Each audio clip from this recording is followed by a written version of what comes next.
Esse vídeo vai tentar te mostrar uma engenharia financeira perversa que tem como objetivo utilizar o orçamento público, arrecadado com tanto esforço por toda a população, para enriquecer ainda mais o sistema financeiro.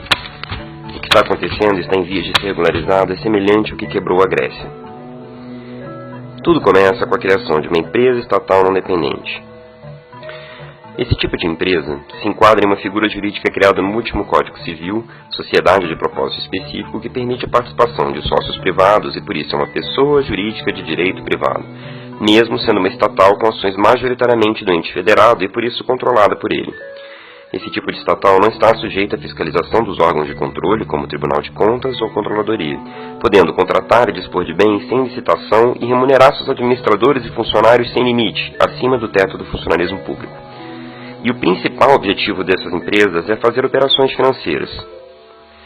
O problema é que essas empresas têm feito emissão de papéis financeiros denominados debêntures, que são vendidos com desconto brutal e ainda por cima pagam juros estratosféricos.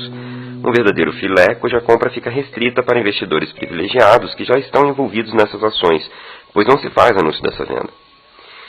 Deixa eu te dar um exemplo. Um papel financeiro custa 100 mil, mas ele é vendido para esses investidores com deságio que pode chegar a 60%. Ou seja, ele pagará apenas 40 mil, que pode ser parcelado em até 4 vezes por 4 anos. E remunera uma taxa de juros que pode chegar a 23% ao ano, sob o valor integral da debênture. Assim, no primeiro ano, o investidor irá pagar 10 mil à empresa estatal não dependente, uma das 4 parcelas, o valor já com deságio, mas o volume de juros que ele irá receber pode chegar a 23 mil. Mas espera aí. Desse jeito, o valor que o investidor vai receber de juros será maior que a parcela do investimento que ele irá pagar à empresa. Exatamente.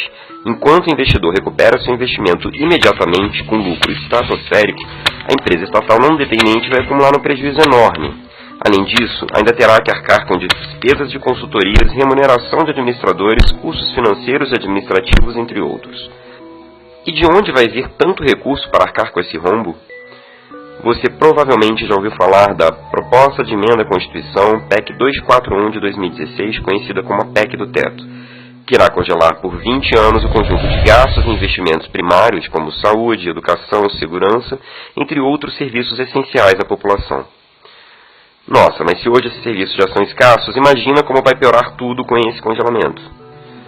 E todo esse sacrifício para destinar ainda mais recursos para o pagamento de juros e amortizações da dívida pública, beneficiando os sigilosos detentores dos títulos dessa dívida, que, diga-se por passagem, nunca foi auditada e sobre ela recaem diversos indícios de ilegalidade, ilegitimidade e até fraude, comprovadas inclusive por comissões do Congresso Nacional. E é justamente essa PEC que garante a reserva de recursos para aumento de capital de empresas estatais não dependentes. Dá uma olhadinha no texto da PEC.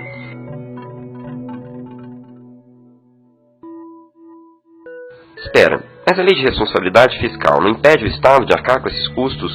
Exato, isso é ilegal. Aí é que a gente percebe a sofisticação desse esquema.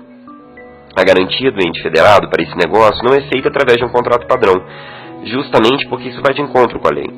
Por isso, a concessão da garantia está sendo disfarçada em uma operação que funciona assim.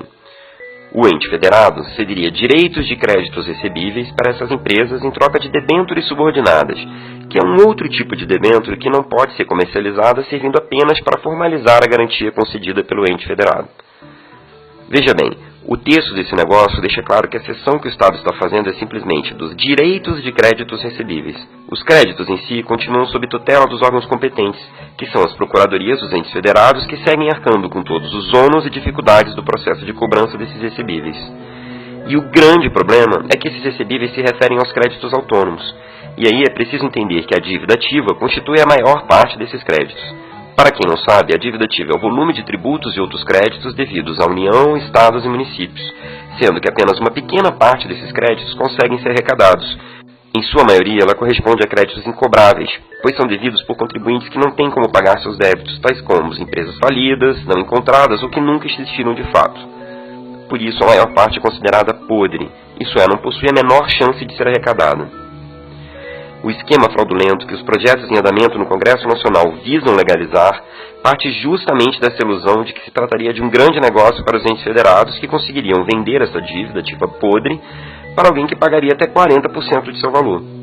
E seria essa baixa confiabilidade que esse lastro, os créditos autônomos possuem, que justificaria todas as vantagens oferecidas para os investidores.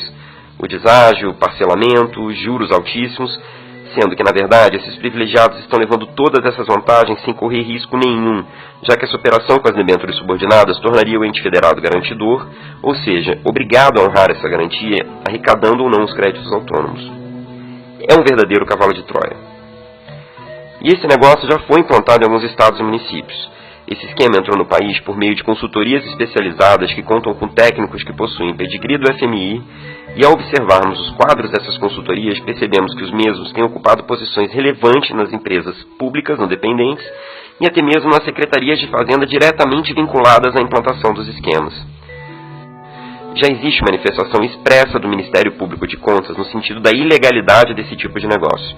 No entanto, estão tramitando no Congresso projetos que tentam legalizar esse escandaloso esquema, impedindo aos órgãos de defenderem as contas públicas. Faça contato com os parlamentares. É urgente aprofundarmos o debate e barrarmos esse projeto, além da PEC do teto que garante, no texto constitucional, recursos para esse esquema ao custo do congelamento de todos os gastos essenciais para a sociedade. Mobilize-se.